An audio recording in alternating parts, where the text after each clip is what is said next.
Hi, the average guy here. Welcome back to another video. Before we begin, I just want to remind you that I am not a financial advisor. Everything in this video is based on my own experience, research, and personal opinions. Always do your own research before making any financial decisions. Now let's get started. If I asked you what keeps most people broke, you'd probably say low salaries, expensive houses, inflation, or maybe taxes. And while those things definitely matter, there's another reason that often goes unnoticed. Small purchases, not one expensive holiday, not one luxury watch, not one sports car, but dozens of small purchases made every single week. Today, let's talk about how small purchases quietly drain your bank account and what you can do about it. Let's start with coffee. Imagine buying a 4-pound coffee every working day. It doesn't sound like much. It's only 4 pounds. But over 5 days, that's 20 pounds a week. Around 80 pounds a month, almost 1,000 pounds a year. Now add lunch, maybe another 8 pounds. That's over 2,000 pounds a year.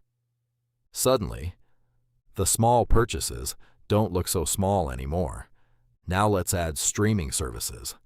Netflix, Disney+, Spotify, Amazon Prime, cloud storage, maybe a gym membership you barely use. Each one feels affordable. 5 pounds here, 10 pounds there, 15 pounds somewhere else. Individually, they're tiny.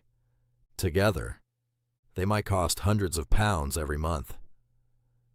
Here's why this happens. Our brains struggle to notice repeated small expenses. We focus on the big numbers. But wealth is usually built or destroyed by the small ones. Let's do another example. Imagine you save just 10 pounds every day. Doesn't sound exciting, but that's 300 pounds a month, 3,650 pounds a year. Invested over 20 years, that small habit could become tens of thousands of pounds. The same works in reverse. Small daily spending compounds too, just in the wrong direction. Now, I'm not saying you should never buy coffee or enjoy life. That's not the message. The problem isn't spending. It's unconscious spending.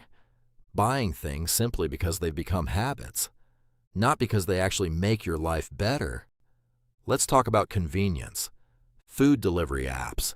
They save time, but they also cost money.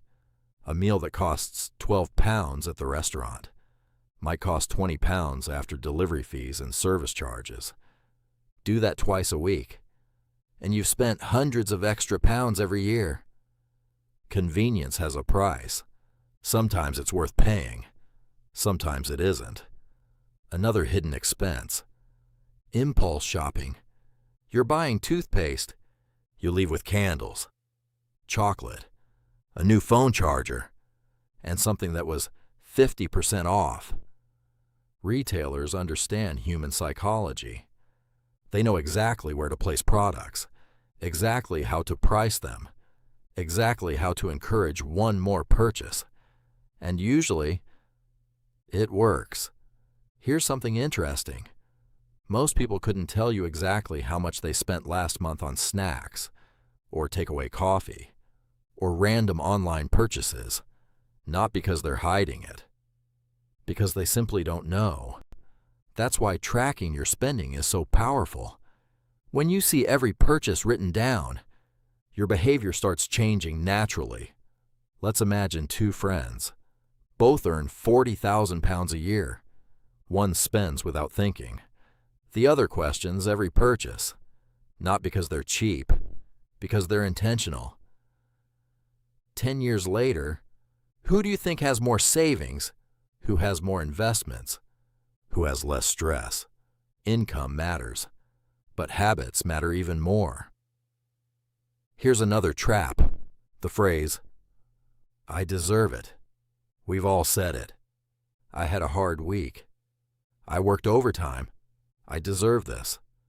Sometimes that's true, but if every stressful day ends with spending money, you're training your brain to connect emotions with shopping. That's a dangerous habit. Instead, reward yourself in ways that don't always involve spending. Go for a walk, watch a film, read a book, spend time with family. Not every reward needs to come with a receipt. Now let's talk about opportunity cost. Imagine spending 15 pounds every day on things you don't really value. That's over 5,000 pounds every year. Ask yourself, what else could that money have done? Paid off debt? Built an emergency fund? Bought investments? Reduced your mortgage? Small choices create big futures. One purchase won't make you broke, but thousands of unnecessary purchases just might. Here's a simple challenge. For the next 7 days, write down every single pound you spend. Everything. Coffee, parking, chocolate, apps, subscriptions, every purchase. At the end of the week, look at the list. Ask yourself one question. Which of these actually improved my life? You might be surprised by the answer. Before we finish, remember this. Building wealth isn't about being perfect. It's not about never buying coffee or never eating out.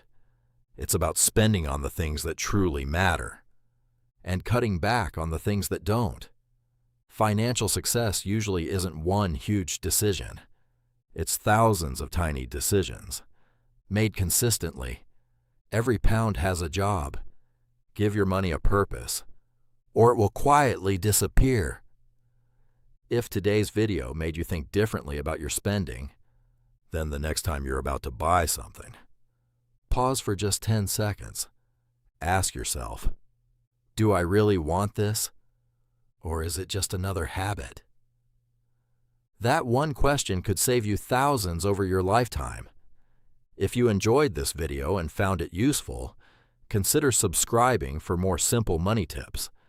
This is The Average Guy. Thanks for watching, and I'll see you in the next one.